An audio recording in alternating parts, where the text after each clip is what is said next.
On a Sunday morning, I was on my way to service. It's just about 15 minutes from my house to the location of service. And after driving 10 minutes, I got stuck in traffic. This traffic was not moving at all. I could see in the faces of different drivers frustration. We were so upset with other drivers for driving the way they were driving. In fact, some drivers were going onto incoming traffic and making things worse. I spent 5, 10, 15, 20, 25, 30 minutes before finally deciding to turn around and use a different path. I know, something I should have done about 25 minutes ago. I live in Lagos, Nigeria, and traffic is not something that is uncommon. This Sunday morning, as I tried to turn back, it took me about 5 to 7 minutes just to go out and use a different path. Why was that? The driver next to me refused to let me go because he thought I wanted to get ahead of him. In Lagos, our habit when driving is if there's space between the car in front of you and your car, and you notice some other car trying to get in, you don't slow down, you speed up.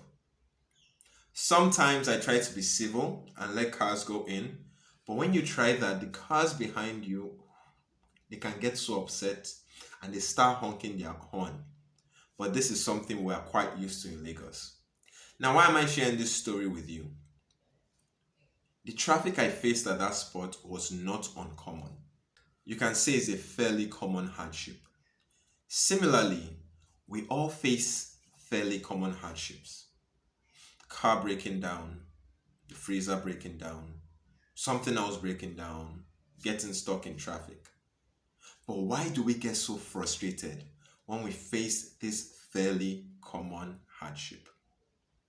Life is hard enough on its own. When there's something that you expect to happen fairly regularly, plan for it.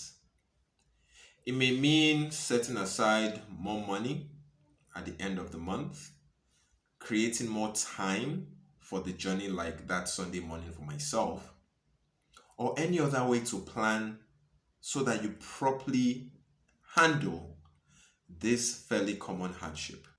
Life is tough enough. Don't make it harder by making fairly common hardships seem like a surprise. Plan for them and see how much easier your life gets.